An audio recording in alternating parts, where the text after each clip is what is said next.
ಊಟಕ್ಕೆ ಅಂದ್ಬಿಟ್ಟು ಹೊರಗಡೆ ಬಂದಿದ್ದೀವಿ. ಈಗ ಕೇಳಿದ್ವಿ ಎಲ್ಲಿ ಸಿಗತ್ತೆ ಚೆನ್ನಾಗಿ ಪ್ಯೂರ್ ವೆಜ್ ಅಂತ ಕೇಳಿದ್ವಿ. ಪ್ಯೂರ್ ವೆಜ್ ಆದರೆ ಸ್ವಲ್ಪ ಮುಂದೆ ಹೋಗ್ಬೇಕಂತೆ. ಮಿಕ್ಸ್ ಆದರೆ ಈ ಕಡೆ ಸಿಗುತ್ತಂತೆ. ಅದು ಆ ರೆಡ್ ಬಿಲ್ಡಿಂಗು ಅದೇನಾ Sagar ಅಲ್ಲಿದೆಯಲ್ಲ.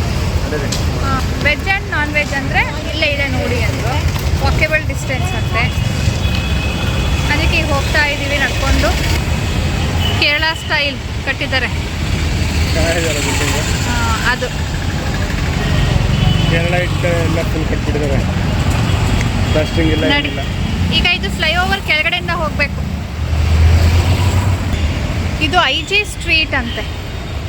Main road, main centre. ನೀವು ನೋಡಿ ಎಮರಾಲ್ಡ್ ಮಾಲ್ ಅಂತೆ. ಶಾಪಿಂಗ್ ಕಾಂಪ್ಲೆಕ್ಸ್ ಥರ ಇದೆ.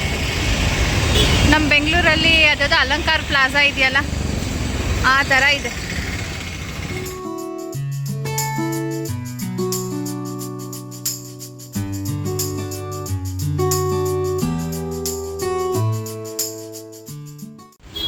ಬರೀ ಬಿರಿಯಾನಿ ಸ್ಮೆಲ್ ಹೊಡಿತಾ ಇದೆ. ನಾವು ನೋಡಿದ್ರೆ ವೆಜ್ ತಿನ್ನಕ್ಕೆ ಬಂದಿರೋದು.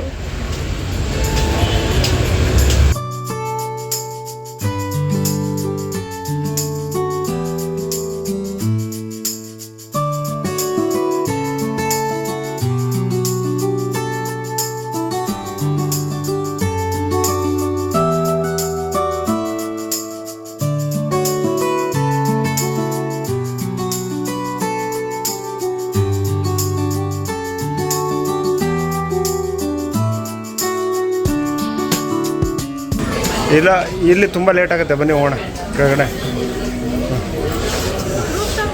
ಇದು ಓಪನ್ ಇಲ್ಲ ಅಂತ ಬಂಗಾರಿ.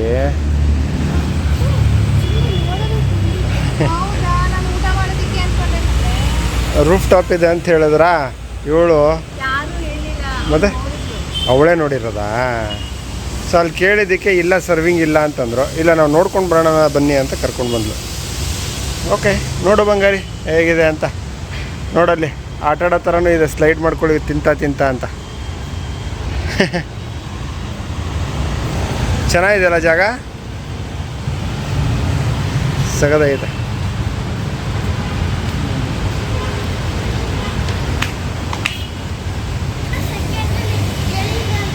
ಚಿಕ್ಕ ಮಾವಿನಕಾಯಿಗೆ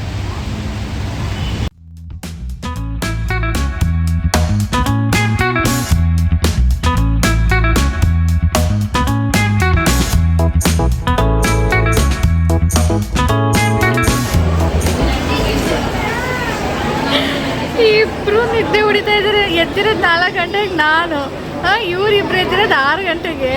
ನಿದ್ದೆ ನೋಡ್ರಿ ಇಬ್ಬರಿಗೂ. ನನಗೆ ಎಷ್ಟು ಕಂಟ್ರೋಲ್ ಮಾಡಿರಬೇಡ, ನನಗೆ ಎಷ್ಟು ತಲೆನೋವು ಬಂತಿತ್ತು ಗೊತ್ತಾ ಅಲ್ಲಿ.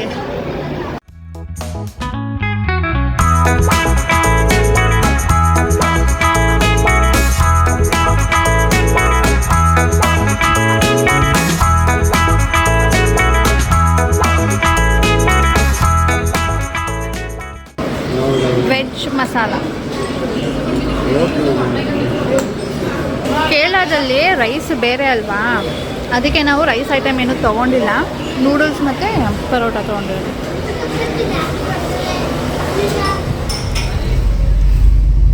ಈಗ ನಾವು ಹೋಗ್ತಾ ಇದ್ದೀವಿ ಸ್ನೇಹಿತರೆ ಬೀಚ್ ಸೈಡ್. ಅಲ್ಲಿ ಇಳಿಯೋ ಹಾಗಿಲ್ಲ ಅಂತಾರೆ, ಕೆಲವೊಬ್ರು ಆಡ್ಬೋದು ಅಂತಾರೆ. ಏನೋ ನೋಡಿ ಬರೋಣ ಅಂದ್ಬಿಟ್ಟು ಹೋಗ್ತಾ ಇದ್ದೀವಿ. ನಾವು ರೂಮಲ್ಲಿರೋ ಬದಲು ಹೋಗೋಣ ಅಂತ ಹೋಗ್ತಾ ಇದ್ದೀವಿ. ರೂಮಲ್ಲಿ ಇರ್ಬೇಕಷ್ಟೇ, ಏನಿಲ್ಲ ಇಲ್ಲಿ ನೋಡೋದಕ್ಕೆ. ಇದು ಯಾವ ರೋಡು ಗೊತ್ತಿಲ್ಲ. ಬೀಚ್ ರೋಡು ಚೆನ್ನಾಗಿದೆ ಎಲ್ಲ ಸರೌಂಡಿಂಗ್. ಒಂಥರ ಪೋರ್ಚುಗೀಸ್ ಇದರದ್ದು ಕಾಲೋನಿ ಟೈಪ್ ಇದೆ. Fishing harbour. ಇದು ಕೋಝಿಕೋಡ್ ಬೀಚ್ ಅಂತ. It's the only beach in Calicut. ನೀವು ನೋಡ್ಬೋದು ಸರೌಂಡಿಂಗ್ ಹೇಗಿದೆ ಅಂತ. ಏನು ಮೇಂಟೆನೆನ್ಸ್ ಏನೂ ಇಲ್ಲ. ಇದೊಂಥರ beach white and black sand mix. And ಕಸ ನೋಡಿ ಎಷ್ಟೊಂದು ಬಿದ್ದಿದೆ ಅಲ್ಲಿ ಅಂತ ಹೇಳಿಬಿಟ್ಟು. ಇಲ್ಲಿ ಯಾರೂ ಮೇಂಟೈನ್ ಮಾಡೋರಿಲ್ಲ ಅಲ್ವಾ. ಬರ್ತಾರೆ, ತಿಂತಾರೆ, ಅಲ್ಲಲ್ಲೇ ಬಿಸಾಕ್ತಾರೆ. ಆದಷ್ಟು ಇದು ನಮ್ಮ ರೆಸ್ಪಾನ್ಸಿಬಿಲಿಟಿ ಅಂತ ನಾವು ಅದನ್ನು ಹುಷಾರಾಗಿ ನೋಡ್ಕೊಳ್ಬೇಕು. ಬಟ್ ಕೇರ್ಲೆಸ್ ಆಗಿ ಬರ್ರಿ ಕಸನೇ ಇತ್ತು ಅಲ್ಲಿ. ಆ್ಯಂಡ್ ನೋಡ್ಬೋದು ಜನ ತುಂಬ ಇದ್ದಾರೆ. ನಾವು ಅಂದ್ಕೊಂಡಿದ್ವಿ ಇಲ್ಲಿ ಯಾರಿಗೂ ಎಂಟ್ರಿ ಇಲ್ಲ, ನೀರಲ್ಲಿ ಇಳಿಯೋ ಹಾಗಿಲ್ವಲ್ಲ ಅಂದ್ಬಿಟ್ಟು. ಬಟ್ ನೋಡ್ಬೋದು ತುಂಬ ಜನ ಇದ್ದಾರೆ. ಆ್ಯಂಡ್ ಇಲ್ಲಿ ನೋಡ್ಬೋದು ನಮ್ಮ ಸಾನು ಅವರು ಅವರ ಯೂಶ್ವಲ್ ಕೆಲಸನ ಶುರು ಮಾಡಿದ್ದಾರೆ. ಕಪ್ಪೆ ಚಿಪ್ಗಳನ್ನ ಆಯ್ಕೊಳ್ಳೋದು, ಮನೆಗೆ ಹೋಗ್ಬಿಟ್ಟು ಜಸ್ಟ್ ಡಂಪ್ ಮಾಡೋದು. ಕಪ್ಪೆ ಚಿಪ್ಪು ಎಷ್ಟೊಂದಿದೆ.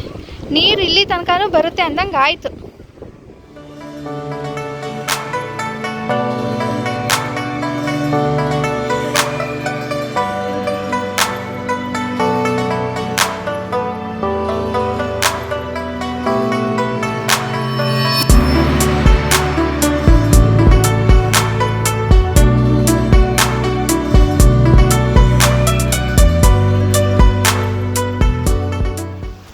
ನೋಡ್ರಿ, ನಾವಿಲ್ಲಿ ನೀರಲ್ಲಿ ಆಟ ಆಡ್ತಾ ಇದ್ರೆ ನಮ್ಮ ರಾಜೇಶ್ ಅವರು ಏನಿದು ಇದಕ್ಕೆ ಏನಂತಾರೆ ಜಾನು?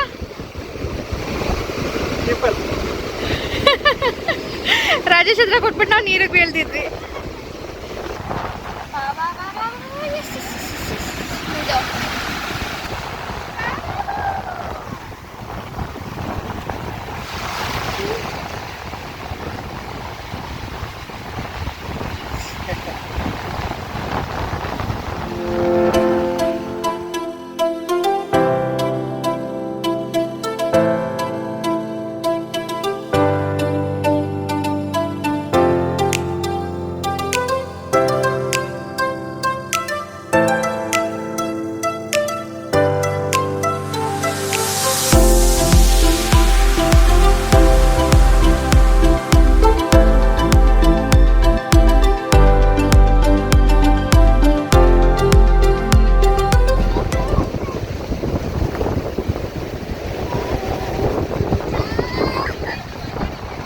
ನಾನು ಬೀಚ್ ಲವರ್. ಮೌಂಟನ್ ಇಲ್ಲಿದೆ ಹೋಗ್ಬೋದು ಅನ್ನಂಗಿದ್ರು ಕೂಡ ನಾನು ಸ್ಕಿಪ್ ಮಾಡ್ತೀನೋ ಏನೋ, ಬಟ್ ಬೀಚ್ ಇದೆ ಅಂತ ಹೇಳಿದಾಗ ನಾನು ವಿಸಿಟ್ ಮಾಡಿದೆ ಅಂತೂ ಇರೋಳೆ ಅಲ್ಲ. ಇಲ್ಲಿಂದ ನಿಮಗೆ ಅಲ್ಲಿ ಒಂಥರ ಅದೇನೋ ಬ್ಲ್ಯಾಕ್ ಕಾಣ್ತಿದೆ ಅಲ್ವಾ, ನಿಂತಿರೋ ಥರ. ಅದೇನು ಕಲ್ಲ ಏನೋ ಗೊತ್ತಿಲ್ಲ, ಬಟ್ ನಾನು ಗೂಗಲಲ್ಲಿ ಸರ್ಚ್ ಮಾಡಿದಾಗ ಅದೇ ಪಿಕ್ಚರ್ ಸಿಕ್ಕಿದ್ದು ನನಗೆ. ಕೋಝಿಕೋಡ್ ಬೀಚಲ್ಲಿ ಇದೆ ಇರೋದು. ಕೆಲವೊಬ್ಬರು ಆಡ್ತಾ ಇದ್ದಾರೆ, ಕೆಲವೊಬ್ಬರು ಹಿಂದೆನೇ ನಿಂತಿದ್ದಾರೆ. ತುಂಬಾ ಹೈ ಟೈಡ್ ಇದೆ, ನೀರು ತುಂಬ ಫಾಸ್ಟಾಗಿ ಬಂದು ಹೊಡಿತಾ ಇದೆ. ನಮ್ಮ ಸಾನುಗೂ ಕೂಡ ನೀರಂದರೆ ತುಂಬ ಇಷ್ಟ. ಅವಳು ಯಾವ ಮೂಡಲ್ಲಿದ್ರೂ ನೀರು ನೋಡಿದ ತಕ್ಷಣ ಫುಲ್ ಆ್ಯಕ್ಟಿವ್ ಆಗಿಬಿಡ್ತಾಳೆ, ಫುಲ್ ಹ್ಯಾಪಿ ಆಗಿಬಿಡ್ತಾಳೆ. ನೋಡಿ ಅಲ್ಲಿ ಎಷ್ಟು ಎಂಜಾಯ್ ಮಾಡ್ತಾಳೆ. ಮಮ್ಮ ಕೂತ್ಕೋತೀನಿ, ನೀರಲ್ಲಿ ಕೂತ್ಕೊಳ್ತೀನಿ. ಬಟ್ ನೀರು ಅಷ್ಟೊಂದು ಚೆನ್ನಾಗಿತ್ತು ಅಂತ ಹೇಳೋ ಹಾಗಿಲ್ಲ. ಆ್ಯಂಡ್ ತುಂಬಾ ಹೈ ಟೈಡ್ ಇತ್ತು, ಒಳಗಡೆ ಹೋಗೋದಕ್ಕೂ ಸ್ವಲ್ಪ ಭಯನೇ ಇತ್ತು. ಸೊ ನಾನಿಲ್ಲಿ ಕೂತ್ಕೊಂಡಿದ್ದೀನಿ ದಡದಲ್ಲೇ. ನನಗೆ ನೀರಲ್ಲಿ ಆಡೋಕ್ಕೆ ಇಷ್ಟ ಇಲ್ಲ, ಬಟ್ ನೋಡೋಕ್ಕೆ ಇಷ್ಟ. ನಾನಿಲ್ಲಿ ಮರಳಲ್ಲಿ ಆಟಾಡ್ತಾ ಇದ್ದೀನಿ. ನನಗೆ ಮರಳಲ್ಲಿ ಆಟಾಡೋದಕ್ಕೆ ತುಂಬ ಇಷ್ಟ. ಇಲ್ಲಿ ನಮ್ಮ ಮರಳು ನೋಡಿ, white sand and black sand ಎರಡು ಮಿಕ್ಸ್ ಇದೆ. ಆ್ಯಂಡ್ ಗಾಳಿ ನೋಡಿ ಆವಾಗಲಿಂದ ಆ ಕಡೆನೇ ಹೋಗ್ತಾ ಇದೆ. ಸಾಲುಗೆ ನೋಡಿ, ಬಾಮ್ಮ ಹೋಗೋಣ ಅಂದರೆ ಇನ್ನೊಂದು ಸ್ವಲ್ಪ ಹೊತ್ತು ಅಂತ ನಿಂತಿದ್ದಾಳೆ. ಇಲ್ಲಿಗೆ ಬರೋ ಮುಂಚೆ ನಾನು ಹೇಳಿದೆ ಅಲ್ಲಿ ಇಳಿಯೋ ಹಾಗಿಲ್ವಂತೆ ಸಾನು ಅಂತ. ಇಳಿದೇ ಇದ್ಮೇಲೆ ನನಗೆ ನೀರಿಗೆ ಹೋಗೋದಕ್ಕೆ ಇಷ್ಟ ಇಲ್ಲ, ಬೀಚ್ ವಾಕ್ ಮಾಡೋದಕ್ಕೆ ಇಷ್ಟ ಇಲ್ಲ ಅಂದರು. ಸರಿ, ಇಲ್ಲಿಗೆ ಬಂದ ಮೇಲೆ ಕೂತ್ಕೊಳ್ಳೋದು ಬೇಡ, ಒದ್ದೆ ಫುಲ್ ಮಾಡ್ಕೊಳ್ಬೇಡ, ಜಸ್ಟ್ ನಿಂತ್ಕೊ ಹೋಗಿ ಅನ್ನೋದಕ್ಕೆ ನಿಂತ್ಕೊಂಡು ಈಗ ವಾಪಸ್ ಬರ್ತಾನೆ ಇಲ್ಲ. ಅವಳಿಗೂ ತುಂಬ ಇಷ್ಟ ನೀರು ಅಂದರೆ.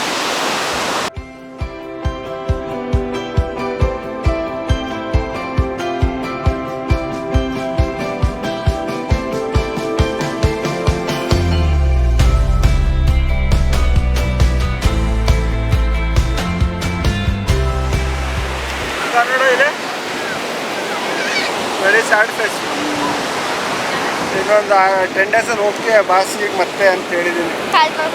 ಇನ್ನು 10 ಡೇಸಲ್ಲಿ ಬೀಚ್ಗೆ ಹೋಗ್ತೀವಿ. ಇನ್ನು ಒಂದು 3 ಡೇಸ್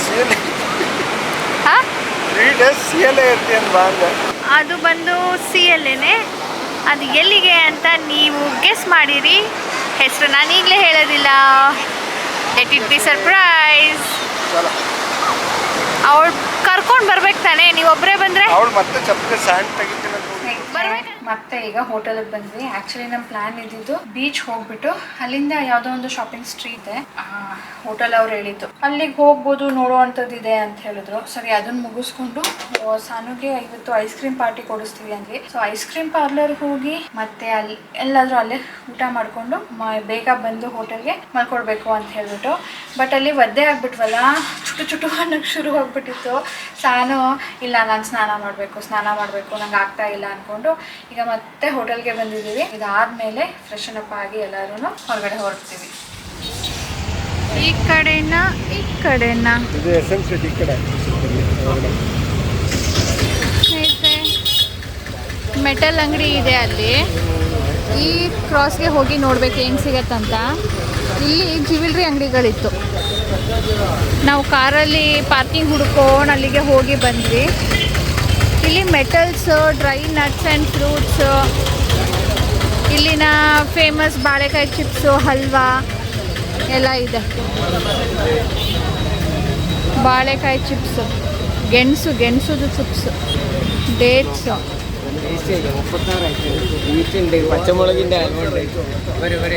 ಹಲಸಿನ ಇದು SM ಸ್ಟ್ರೀಟ್ ಅಂತ ರೈಲ್ವೆ ಸ್ಟೇಷನಿಂದ ಹತ್ತಿರ ಆಗುತ್ತೆ. ಪಾರ್ಕಿಂಗ್ ಕೂಡ ಅಲ್ಲಿ ಪ್ಲೇಸ್ ಇರುತ್ತೆ. ಇಲ್ಲಿ ಇಂಥ ಅಂಗಡಿಗಳೇನೆ, ಅಂದರೆ ಕೇರಳದು ಫುಡ್ ಏನದು ಹಲ್ವಾ ಇರುತ್ತಲ್ಲ, ಚಿಪ್ಸು ಅದು ಇದು ಎಲ್ಲ. ಬಟ್ಟೆ ಅಂಗಡಿ ಎಲ್ಲ ಒಂದೊಂದಿತ್ತು, ಚಪ್ಪಲಿಗಳ ಅಂಗಡಿ ತುಂಬ ಇತ್ತು. ಇದೊಂಥರ ಸ್ಟ್ರೀಟ್ ಶಾಪಿಂಗು, ಮಲ್ಲೇಶ್ವರಮಲ್ಲಿ ನಾವು ಹೇಗೆ ಮಾಡ್ತೀವೋ ಹಾಗೇನೆ. ಸಾನು ಇಲ್ಲಿ ನಾನೊಂದು ಕ್ರಾಕ್ಸ್ ತೊಗೋತೀನಿ, ತುಂಬ ಕ್ರಾಕ್ಸ್ದ ಅಂಗಡಿಗಳಿತ್ತು. ಅವಳಿಗೆ ಪಿಂಕ್ ಅಂದ್ರೆ ಇಷ್ಟ ಅಲ್ವಾ, ನೋಡಿ ಬಂದ ತಕ್ಷಣ ಪಿಂಕ್ ಕಾಣಿಸ್ತು. ಸೊ ಸೈಜ್ ಕೂಡ ಸಿಕ್ಬಿಡ್ತು, ಅದೊಂದು ತೊಗೊಂಡ್ವಿ. ಲೇಡೀಸ್ ಚಪ್ಪಲ್ಸು ತುಂಬ ಚೆನ್ನಾಗಿದೆ ಅನ್ನಿಸ್ತು, ಹೋಗಿ ನೋಡಿದೆ. ಬಟ್ ರೇಟ್ ವೈಸು ತುಂಬಾ ಜಾಸ್ತಿ ಇತ್ತು. ಆ ರೇಟಿಗೆ ನಮಗೆ ಅದಕ್ಕಿಂತ ಕಡಿಮೆ ರೇಟಿಗೆ ಇಲ್ಲೇ ಸಿಗುತ್ತೆ. ಆ್ಯಂಡ್ ನನ್ನ ಹತ್ರ ಯಾವುದಾದ್ರೂ ಯೂನೀಕ್ ಆಗಿರೋದು ಸಿಗುತ್ತಾ ವೆಡ್ಜಸ್ಸಲ್ಲಿ ಅಂತ ನೋಡಿದೆ, ಅದು ಕೂಡ ನನಗೆ ಸಿಗಲಿಲ್ಲ. ಒಂದು ಡಿಸೈನ್ ಇಷ್ಟ ಆಯಿತು, ಅದರಲ್ಲಿ ಸೈಜೇ ಇಲ್ಲ. ನಾನು ಇವತ್ತು ಐಸ್ ಕ್ರೀಮ್ ಪಾರ್ಟಿ ಕೊಡಿಸ್ತೀವಿ ಅಂತ ಹೇಳಿದ್ವಲ್ಲ, ಐಸ್ ಕ್ರೀಮ್ ಅಂಗಡಿಗಳೇ ಸಿಗ್ತಾ ಇರಲಿಲ್ಲ. ಹುಡುಕಿ ಕೊನೆಯಲ್ಲಿ ಒಂದು ಚೆನ್ನಾಗಿರೋ ಅಂಗಡಿನೇ ಸಿಕ್ತು. ಸಾನುಗೆ ಒಂದು 3-4 ಫ್ಲೇವರ್ದು ಬೇಕಾಗಿತ್ತು. ಇಲ್ಲಿ ಆ ಥರ ಬೌಲಲ್ಲಿ ಕೊಡೋದಿಲ್ಲ ಅಂತ ಹೇಳಿಬಿಟ್ಟು ಫ್ರೂಟ್ಸ್, ಡ್ರೈ ಫ್ರೂಟ್ಸ್ ಆ್ಯಂಡ್ 4 ಥರದ್ದು ಫ್ಲೇವರ್ ಹಾಕಿ ಇದನ್ನ ಚೆನ್ನಾಗಿರುತ್ತೆ ಟ್ರೈ ಮಾಡಿ ಅಂತ ಅವರೇ ಸಜೆಸ್ಟ್ ಮಾಡಿದ್ರು. ಸೂಪರಾಗಿತ್ತು. ಅಲ್ಲಿ ಮೆಡಲ್ ಕೊಟ್ರಲ್ಲ, ಅದಕ್ಕೆ ಸಾನಿಗೆ ಇವಾಗ ಕಂಗ್ರ್ಯಾಚುಲೇಷನ್ಸ್ ಆ್ಯಂಡ್ ಸೆಲೆಬ್ರೇಷನ್ಸ್.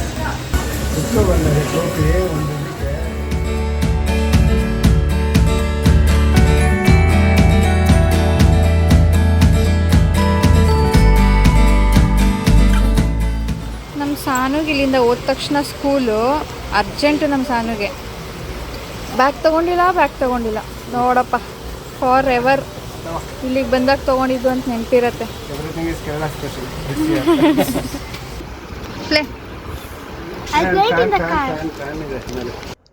ಅದೇ ಸ್ಟ್ರೀಟಲ್ಲಿ ಒಂದು ಅಂಗಡಿ ಕಾಣ್ತು. ಆ ಅಂಗಡಿ ಹೆಸರ್ದು ಕವರ್ನ ಒಂದು 4-5 ಜನ ಹುಡುಗಿರು ಇಟ್ಕೊಂಡು ಹೋಗ್ತಾ ಇದ್ರು. ಚೆನ್ನಾಗಿರ್ಬೋದೇನೋ ಅಂತ ನಾನು ಬಂದೆ. ಬಟ್ಟೆಗಳ ಕಲೆಕ್ಷನ್ ತುಂಬ ಇದೆ, ಬಟ್ ನನಗೆ ಅಲ್ಲಿನ ಕ್ಲಾತ್ ಕ್ವಾಲಿಟಿ ಹಾಗೆ ಪ್ಯಾಟರ್ನ್ ಒಂಥರ ಫೀಲ್ ಆ್ಯಂಡ್ ಬಟ್ಟೆಗಳ ಫಿಟ್ಟಿಂಗ್ ಕೂಡ ನೋಡಿದ ತಕ್ಷಣನೇ ಗೊತ್ತಾಗುತ್ತಲ್ವಾ, ಏನೋ ಇಷ್ಟನೇ ಆಗಲಿಲ್ಲ. ಏನಪ್ಪ 9 ಗಂಟೆಗೆಲ್ಲ ಮುಗಿಸೋದು? ನಡೀರಿ, ಇವತ್ತು ವೀಕೆಂಡ್ ಮೋಸ್ಟ್ಲಿ ಇವತ್ತೇ ಲೇಟ್ ಅನಿಸುತ್ತೆ. ಬೇರೆ ದಿನ ಬೇಗ ಮುಚ್ಬೋದು, ಯಾಕಂದರೆ ಅಲ್ಲಿ ಕೇಳಿದಾಗೆಲ್ಲ 8:30 ಅಂತಿದ್ರಲ್ಲ. ನಡಿ. ಅಲ್ವಾ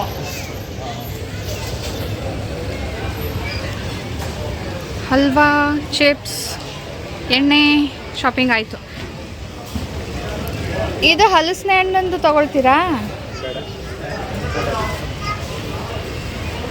ಚಿನ್ನಿ ಮಣ್ಣಿಗೆ ಕಾಲು ನೋವು ಬಂದ್ಬಿಟ್ಟಿದ್ಯಂತೆ, ಬೆಳಗ್ಗೆಯಿಂದ ಪಾಪ ಅಲ್ಲೂ ಇದ್ಲಲ್ಲ. ಶಾಪಿಂಗ್ ಆಯಿತು, ಕೇರಳ ಸ್ಟ್ರೀಟ್ ಶಾಪಿಂಗ್. ಅಂದರೆ ಬಟ್ಟೆಗಳು ನನಗೆ ಇಲ್ಲಿ ಕಲೆಕ್ಷನ್ಸ್ ಏನು ಇಷ್ಟ ಆಗಲಿಲ್ಲ. ಸೊ ಮೇನ್ ಹಲ್ವಾ, ಸಾನದ ಬ್ಯಾಗು ಇಲ್ಲೇ ಆಯಿತು. ಇದು ಸ್ನೇಹಿತರೆ ಫ್ರೂಟ್ಸ್ ಸಿಗೋ ಅಂಥ ಲೇನ್. ಇಲ್ಲಿ ಉದ್ದಕ್ಕೂ ಫ್ರೂಟ್ಸ್ಗಳೇ ಇತ್ತು. ಇಲ್ಲಿ ನೋಡಿ, ಹೋಲ್ಸೇಲ್ ಅಂಗಡಿ ಅಂತೆ, ಹೋಲ್ಸೇಲ್ ಫ್ರೂಟ್ ಮರ್ಚೆಂಟ್. ಓಕೆನಾ. ಇಲ್ಲೂ ಗಾಡಿಯಲ್ಲಿ ಇಟ್ಕೊಂಡಿದ್ದಾರೆ. ಅದಕ್ಕೆ ರಾಜೇಶ್ ನಾನು ಫ್ರೂಟ್ ತೊಗೊಂಡು ಬರ್ತೀನಿ ಅಂತ ಹೋದ್ರು. ಮ್ಯಾಂಗೋ ತೊಗೊಂಡು ಬರೋಕ್ಕೆ ನಿಂತಿದ್ದಾರೆ. ಟೇಸ್ಟ್ ಇದೆ ನೋಡು. ಇದೆ ಚೆನ್ನಾಗಿದೆ. ಚೆನ್ನಾಗಿದೆಯಲ್ಲ, ತಗೊಳ್ಳ. ಚೆನ್ನಾಗಿದೆ. ನಾನು ಸೀರಲ್ಲ ಅಂದ್ಕೊಂಡೆ, ಚೆನ್ನಾಗಿದೆ. ಬಟ್ ಹಣ್ಣಾಗಿರಬೇಕು, ಕಾಯಿ ಇದ್ರೆ ಚೆನ್ನಾಗಿರಲ್ಲ. ಸೊ ಆ್ಯಪಲ್ ತಂದಿದ್ದಾರೆ. ನಾನು ಚಾಕು ತಗೊಂಡಿಲ್ಲ. ಇದ್ಯಾವುದೋ ಒಂದು ಟ್ರಿಕ್ ನೋಡಿದ್ದೆ, ಆ ಟ್ರಿಕ್ ವರ್ಕ್ ಆಗುತ್ತಾ ಇವತ್ತು ಟ್ರೈ ಮಾಡೋಣ. ಇದು ಆ್ಯಪಲ್ ಹಾಫ್ ಕಟ್ ಮಾಡೋದು ಹೇಗೆ ವಿತೌಟ್ ನೈಫ್ ಅಂತ. Is it good?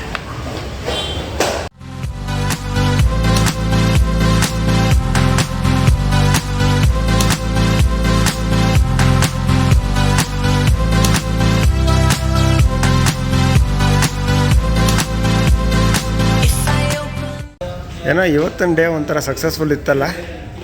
ಎಷ್ಟು ಸಕ್ಸಸ್ಫುಲ್ ಅಂತ ಹೇಳೋದು, ಹೆಂಗೆ ಹೇಳೋದು, ಎಷ್ಟು ಸಕ್ಸಸ್ಫುಲ್ಲು ಅಂತ ಹೇಳೋದು. ಮೆಡಲ್ ಗೆದ್ದಿದ್ದೀವಿ. ನಮ್ಮ ಮೆಡಲ್ ಎಕ್ಸ್ಪೆಕ್ಟೇಷನಲ್ಲೇ ಬಂದಿರಲಿಲ್ಲ, to be frank. Not so bad ಪಾಪ. ನೀನು ಆ ಥರ ಮಾಡ್ತಾ ಇದ್ದೆ, ಪ್ರಾಕ್ಟೀಸೇ ಮಾಡ್ತಾ ಇರಲಿಲ್ಲ. ನಿಮಗೋಸ್ಕರ ನೀನು ಕಲಿಬೇಕು ಏನಂತ ಯಾಕೋ ಕಳಿಸ್ತೀಯ ನನಗಿಲ್ಲ ಅಂತ. ಅವಳಿಗೆ ಏನು ಟೆನ್ಷನ್ ಇರಲಿಲ್ಲ. ಬೆಳಿಗ್ಗೆ 5 ಗಂಟೆ 5:15 ಹೇಳತ್ತು ಟೆನ್ಷನ್ ಇದ್ದಿತ್ತು. ನಾನು ಇವ್ರಿಗೆ ಸೆಲ್ಫ್ ಡಿಫೆನ್ಸ್ ಕಲ್ತ್ಕೊಂಬಗ್ಲೆ, it's very important for you, ಫ್ಯೂಚರ್ಗೆ ಬೇಕಾಗುತ್ತೆ ಅಂದರೆ ಅವ್ರು ನಾನು ಹೊಡಿತಾರೆ, ನನಗೆ ನೋವಾಗುತ್ತೆ. ಆ್ಯಕ್ಚುಲಿ ಇವತ್ತು ಓಡಿಸ್ಕೋಬೇಕಾದ್ರೆ ನನಗೂ ಬೇಜಾರಾಗ್ತಿತ್ತು. ನೀನು ಅತ್ತೆ ಅಲ್ವ ಅಲ್ಲಿ. ಅಷ್ಟೇ, ಅದು ಒಂದು ಬಿಟ್ಟರೆ ಅವಳು ಕಲಿಬೇಕು ಅಂತ ಆಸೆ ಇದೆ ನನಗೆ. ಇವಳು ಧೈರ್ಯ ಮಾಡ್ತಾ ಇಲ್ಲ. ಇವಳು ಧೈರ್ಯ ಮಾಡಿ ಓಡಿಸ್ಕೊಳ್ಳೋದು ಬಿಡಲೇಬಾರ್ದು, ಹೊಡೆದು ಇಡಬೇಕು. ಆ ಥರ ಇದ್ದರೆ ನಾನು ಖುಷಿಯಾಗಿ ಕಳಿಸ್ಬೇಕು. ಇವಾಗ ಏನಾದರೂ ಇಂಟೆಲಿಜೆಂಟ್ ಗೇಮ್ ಕಳಿಸ್ಬೇಕೀಗ. ಈಗ ಹುಡುಕ್ಬೇಕು ಯಾವ ಗೇಮ್ ಕಲಿಸೋದಿಲ್ಲ. ಒಂದು ಸ್ಪೋರ್ಟ್ಸ್ ಅಂತೂ ಇರಲೇಬೇಕಲ್ವ. ಹೌದು.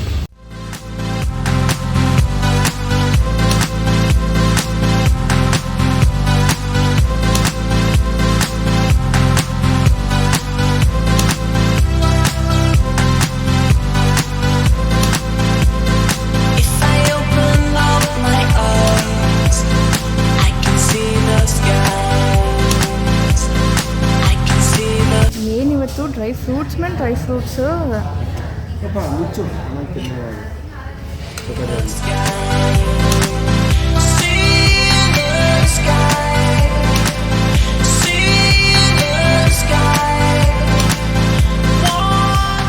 ನೀನು ಏನು ಅನ್ನಿಸ್ತಾ ಇದೆ? ತುಂಬ ಚೆನ್ನಾಗಿದೆ ಅಲ್ವಾ? ಮಶ್ರೂಮ್ ಬಿರಿಯಾನಿ ಅಂತ ಅನ್ನಿಸ್ತಾನೆ ಇಲ್ಲ. ಸೇಮ್ ನಾನ್ ವೆಜ್ ಥರ ಇದೆ. ಇದೇನಾದರೂ ವೆಜ್ ಅಲ್ಲ, ವೆಜ್ ಆ್ಯಂಡ್ ನಾನ್ ವೆಜ್ ಎರಡೂ ರೆಸ್ಟೋರೆಂಟ್ ಆಗಿಬಿಟ್ಟಿದ್ರೆ 100% ಡೌಟ್ ಬಂದುಬಿಟ್ಟಿರೋದು ಇದು ವೆಜ್ ಅಲ್ಲ ಅಂತ. ಬಟ್ ಇದು ಪ್ಯೂರ್ ವೆಜ್ ರೆಸ್ಟೋರೆಂಟ್ ಆಗಿರೋದ್ರಿಂದ ಚೆನ್ನಾಗಿದೆ, ತುಂಬ ಚೆನ್ನಾಗಿದೆ. ಕೋಸಿಗೋಡ್ ಬಂದರೆ ಮಸ್ಟ್ ವಿಸಿಟ್ ಪ್ಲೇಸ್. ಚೆನ್ನಾಗಿದೆ, ಟೇಸ್ಟ್ ವೈಸ್ ಚೆನ್ನಾಗಿದೆ. ನಮಗೆ ಯಾವ ಲೆವೆಲಲ್ಲಿ ಸ್ಪೈಸ್ ಬೇಕು ಕೇಳಿ ಮಾಡಿಕೊಡ್ತಾರೆ. ವೆಜ್ ಮಂತ್ರ. ಹಾಂ, ಆ್ಯಂಡ್ ಇದು ಪ್ರೈಸಸ್ಸು ತುಂಬಾ ರೀಸನಬಲ್ ಆಗಿದೆಯಪ್ಪ. ಆ್ಯಂಬಿಯನ್ಸ್ ಚೆನ್ನಾಗಿದೆ, ಎಲ್ಲನೂ ಚೆನ್ನಾಗಿದೆ. ಪಾಪ ಯು ಹ್ಯಾಪಿ? ಅವ್ನು ನಿದ್ದೆ ಬಂದ್ಬಿಟ್ಟಿದೆ. ಪಾಪ ಇಲ್ಲ, ನನಗೂ ಐ ಆಮ್ ವೆರಿ ಹ್ಯಾಪಿ. ನನಗೆ ನಮ್ಮನೆ ಊಟ ತಿಂದಂಗೆ ಅನ್ನಿಸ್ತಾ ಇದೆ. ನಾಳೆ ಬ್ರೇಕ್ಫಾಸ್ಟ್ಗೂ ಇಲ್ಲೇ ಕೇಳೋಣ ಇದೆಯಾ ಅಂತ. ಕೆಳಗಡೆ ಇರ್ಬೋದು, ಅದೇ ನೋಡೋಣ, ಕೇಳೋಣ. ಇಲ್ಲಿ ಎರಡಿದೆ, ಕೆಳಗಡೆ ಮತ್ತು ಮೇಲ್ಗಡೆ ಎಲ್ಲಾದರೂ ಬರ್ಬೋದು. ಅದು ನಾನ್ ಎ ಸಿ, ಇದು ಎ ಸಿ.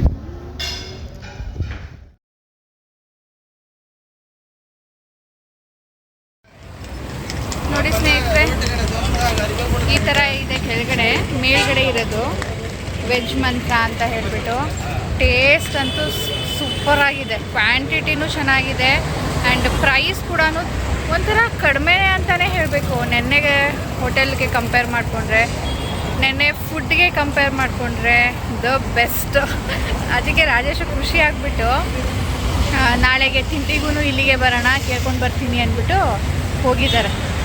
ಮೇಲ್ಗಡೆ ಅವರು 12 ಗಂಟೆ ಮೇಲೇ ಅಂತ ಓಪನ್ ಮಾಡೋದು, ಅಂದರೆ ಊಟದ ಟೈಮ್ಗೆ. ಇಲ್ಲಿ ತಿಂಡಿ ಇರುತ್ತೋ ಇಲ್ವೋ ಕೇಳ್ಕೊಂಡು ಬರ್ತಾರೆ. ಬೆಳಿಗ್ಗೆ ಓಪನ್ ಇದೆ 7 ಗಂಟೆಗೆ. ಕೇಳ್ಕೊಂಡು ಬಂದ್ಬಿಟ್ರು